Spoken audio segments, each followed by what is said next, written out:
So, just when we thought Neil Druckmann couldn't make things worse after The Last of Us Part 2, he's back with another agenda driven project, which is Intergalactic the Heretic Prophet.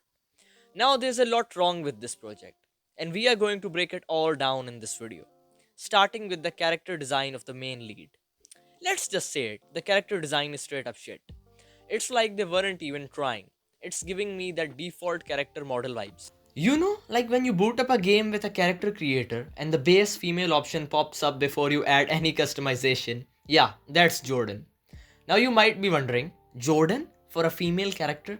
Yeah, her name is Jordan. Now I won't talk about this more or Neil cult members will cancel me. But from here we can already see where this plot is going. Okay, back to the design. It's ass. Now, don't get me wrong. I'm not hating on this design just because it is ugly, which it definitely is, and not because it's not a cute waifu like Ada, but because this design, even if we ignore these points, is shit. Look, a character doesn't have to be conventionally attractive to be memorable or impactful. But the problem here is deeper than that.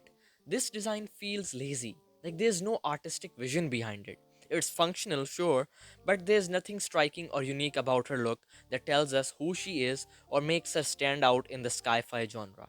Perhaps, do you remember Lev, I believe, from The Last of Us Part 2? She's literally a rip-off of her. Like, bro, they didn't even try it.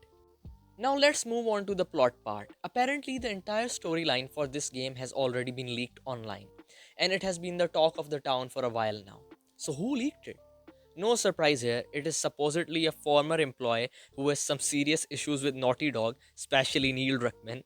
This situation feels pretty similar, doesn't it? Last time around, it was an unhappy employee who leaked details about The Last of Us 2, and we all know how that turned out. It's like deja vu, but this time it is for Intergalactic the Heretic Prophet.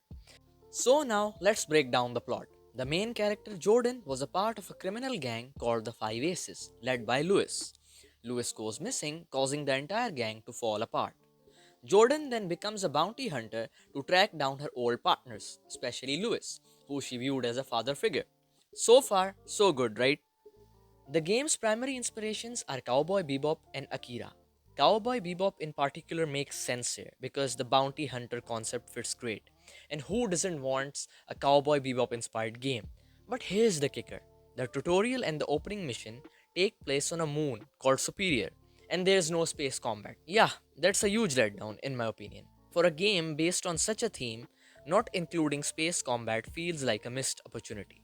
The bulk of the game is described as an open world Uncharted meets sci fi, with focus on player freedom. There is even talk of it being like Elden Ring. Yeah, Elden Ring is space, if you can imagine that. You customize your crash landing ship, gather up your old crew, and explore the sci fi world.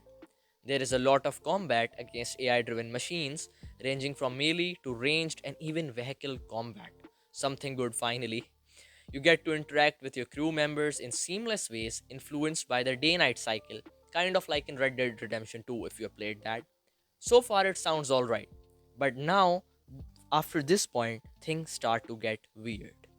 The plot takes a huge turn. Jordan and her crew get kidnapped by an underground alien race called the Superior, and it quickly turns into a survival horror game. You make your way through underground tunnels trying to save your crew. But here is where it gets even stranger. The aliens reveal that they were once humans, teleported to the planet through experiments, and now they want to return to Earth. To make matter even worse, these aliens are a part of a religion called the Heretic Prophecy, where they believe a messiah will come to lead them back into their home planet. Now, the religion part was unnecessary, but looking at the world conditions and Neil background, it's clear what agenda he's pushing here. Things get even more worse when Jordan discovers that her old boss was using her and her crew all along. Before Jordan kills him, Lewis confesses his feelings for the bald female crew member, admitting he was secretly in love with her. This dude was literally in love with someone who viewed him as a father figure. His dying words, however, are a shocking plea. He begs Jordan to help the Sumerians, the alien race, and ensure their survival. Like, bro. Oh my god. After Lewis dies, we are given two choices. One is either destroy the Galactopol ship. Now, you may be wondering, the fuck is Galactopol? Yeah, they are a powerful faction bent on conquest, like they just got introduced, right? And the other choice is to destroy the Sumerian ship, leaving them defenseless to be slaughtered by Galactopol. Now, now, why on earth is this choice here? Why would anyone choose to let the robots invade Earth when they were literally fighting against them moments ago? It makes no sense, considering how much the game has emphasized the threat Sumerians pose. The whole decision feels forced and lacks any real narrative weight, making it more about the drama than about any kind of meaningful choice.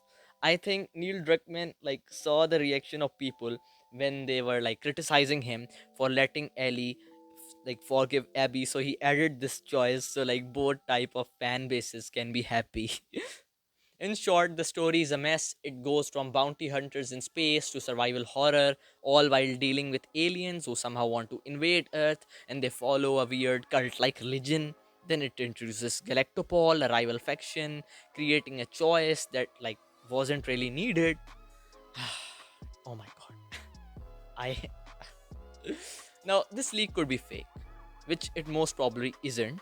But if this is real, then this game is shaping up to be a disaster on the same level of Last of Us Part 2. I am honestly shocked by this. And like I want to know you guys thoughts. What do you guys think about it? Do let me know in the comments. So that's all for the video, guys. If you enjoyed the video and like my content, then make sure to like the video and subscribe the channel. I will be making more videos like this and as well as gaming documentaries. So if you're interested, make sure to subscribe. See you in the next video. Till then, peace out.